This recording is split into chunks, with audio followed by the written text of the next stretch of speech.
My poems. Most of the verse I wrote celebrated friends and special people. Several were written during my years with the Atlanta Symphony Orchestra Chorus. The Lone Tree, 1971. I am but a tree in the distant landscape. If I am taken down, it would never be noticed except for the few birds who loved my branches. Only the woodsman will know my true destiny, and only he will know the reason. A Poem for the Poet, 2009. 'Tis almost humorous, the irony of the youngest of four with a pen, in imitation, that great form of flattery, of the poet from whence he began. Considering the day of his birth, one fact you cannot conceal: the mere arrival on this earth is not such a great big deal. That wonderful bundle of joy, the family was so relieved. The first three all American boys, the fourth was not Chinese. 1949 through 2009, I'm afraid. Now help me with the math. That's part of 7 decades. Whew, I'm nearly out of breath. The next year, when it's 2010, if I've got my numbers straight, I will quietly slip right in to decade number 8. For Dad and Mom and boys, all four, the years so swiftly pass. Surely by now we can ignore they saved the best one till last. Growing up through trips, kicks, and a poke, it was impossible not to be silly, 'cause following the fussin' there would always be a joke with brothers George, Kenny, and Billy. Putting all the laughs aside, now to the real task at hand. This verse is meant to point with pride to the mom of the boys in the band. Pawpaw Jack and Emma were right from day one. In retrospect, they were no fool. Their firstborn daughter, not a son, they named her a precious jewel. More valuable far than a plain faded pearl, a poet, a writer, a mom. Though never bedecked with red sequins to twirl, she's always been queen of the prom. The world's best example of giving and love, a lifetime caring unstayed. So like the good Lord up above, the other great lesson she gave. With hearts full of things to remember, and 60 years, my beloved mom, no matter how long we now will linger, the best is yet to come. Winger Prize-winning poem, 2010. I could hardly believe my ears when the Winger Corporation representative called with the news I was the grand prize winner of an incredible flex teaching station in their national contest. I had dashed off the poem below in response to a Facebook contest they sponsored online. I was to tell them why I deserved to be the winner. I took a humble, opposite, non-deserving approach. My response was, I can think of no reason why I should receive such a wonder from Winger. I just can't conceive.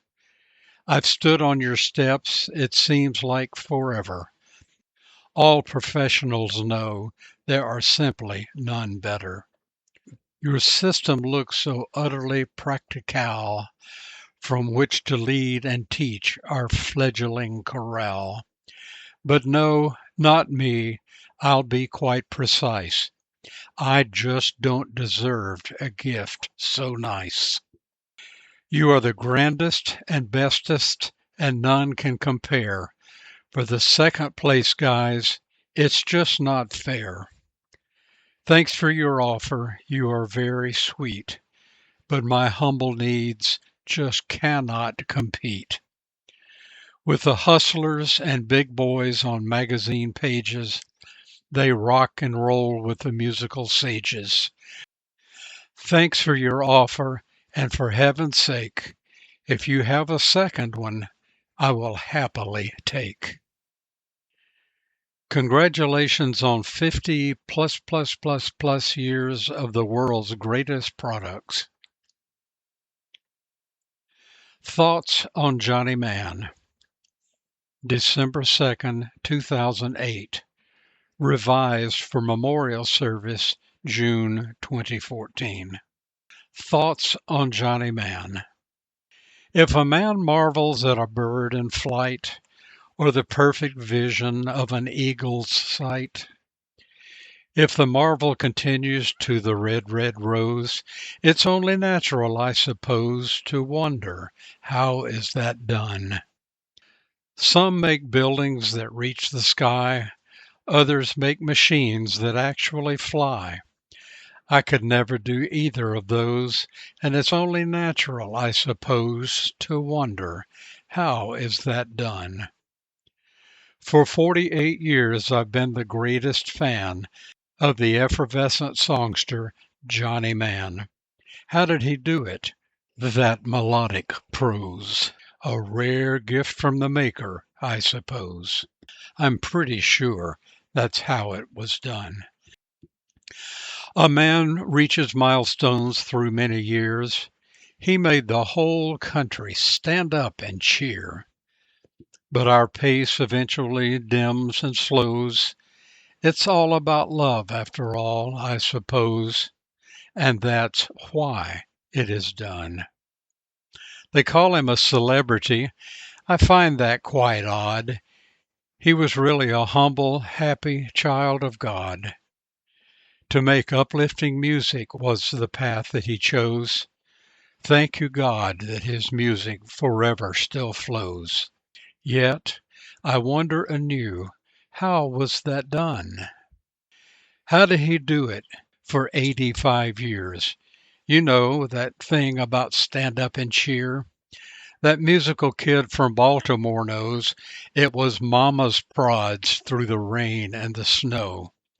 That's partially how it was done.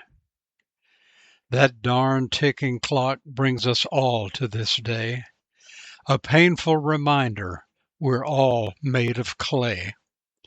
That diligent man for kings has composed, and finally, once again I propose the master's touch. The master's touch. That was how it was done. Robert Shaw, Like a Father. Like a father, he was bigger than life. He was the best in the world. Like a father, he chastised our error. He inspired our best. Like a father, he provided our needs. He provided our desires. He provided more than our imaginations could create. Like a father, he would always be there. Like a father, he died. Like a father, I loved him and will always miss him. Ode to Thomas Paul. I looked across the massive stage, maybe 50 feet away. He stood quiet and distinguished, his hair completely gray.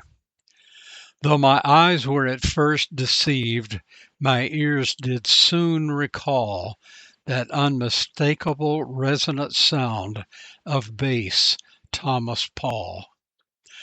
What a joy and great excitement, such pleasure now complete, after 25 admiring years, now finally to meet.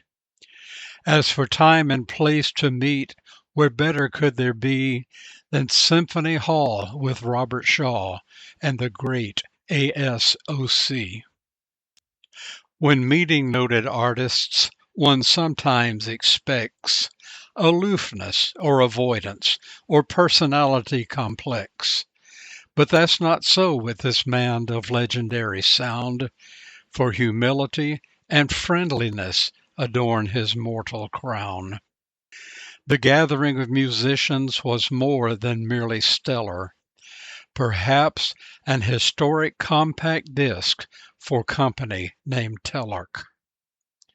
There was Thomas the Elijah, and Thomas in quartetto, and some Thomas in the choir singing tenor quite falsetto.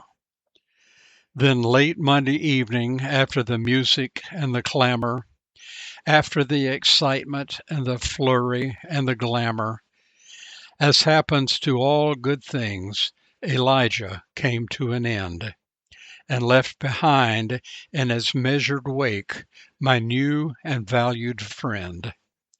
I now know, after many years, Mr. Paul of fame colossal, the singer of the songs I mean, not the famed apostle. 1994. When You Are Away, March 1993. How can you lose your patience with those that love you so? Our joy is in the music, our loyalties to you, maestro. Wherein lies the problem, these sung inaccuracies? Could they arise from maestro's excessive absentees? Critical of you, sir, not in 1,000 years. But how can we sing for Robert Shaw when Robert Shaw's not here? Without you, our dear maestro, we're just another choir. It is your spark that kindles unparalleled choral fire. The world holds but a handful of men who have begun to approach that magic spark held by our Lawson. When you're away, we hum along and brush by notes and rests. It's only under your baton that we perform our best. You pulled out from the fire the grand and glorious. Your magic once again performed on ASO Chorus. Surely you oft must ponder, whence come such loyal hearts? I guess the sum of all of us is larger than the parts. I once asked Clayton Craviel, who will fill the maestro's void? His reply was something like, they don't make that kind anymore. My gosh, you're nearly 80.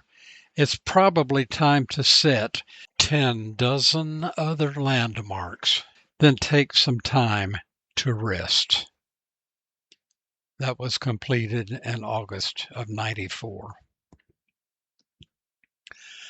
Ode to David Crawford, Part 3. And now he wants blood. Well, old pal, some good news in the flood. I have been cleared to give you a squirt of my blood. It's getting old, maybe full of rust, pressure so high my veins just might bust. Of diseases to catch there is no fear. My AIDS, flu, hepatitis are now nearly clear. But since your kinfolks have begun to beg, guess I'll finally bring you a quart of my good old A-neg. They can even check my DNA. You can have my marrow, an arm, a leg. Keep patching that carcass, though worn and sore. Your warranty ain't up till you're 10 and 80. It's been 27 years since the last time I gave, so I pleaded and badgered till they said, okay. It took a cause as large as yours to tug and push to get me off my lazy old tush. Let's get this thing rolling, blood assurance mobile. Get gallons of globin for David to heal. 'Tain't too much trouble, your call to attend, 'cause you know we love you completely, my friend. The poem entitled R, written November of '85, revised March of '92. Were I a man of letters as you, or could paint with frost's most colorful hue, gratitude could pour a smooth aged wine for the heart you've shared in your space of time.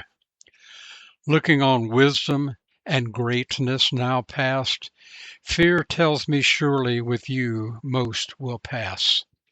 So thankful to have shared the depth of your gray, redeemed from youthful fire untamed. Bach, Beethoven, Brahms, with awe, Verdi, Toscanini, Waring, and Shaw. The cumulative seed is sown on good ground, and fruit eternal shall grow and sound. The pedestal grew, then cracked and fell. Eyes a good mortal man after beheld. The kindness, the friendship, the giving unstayed, shall with measure and accent be fully repaid.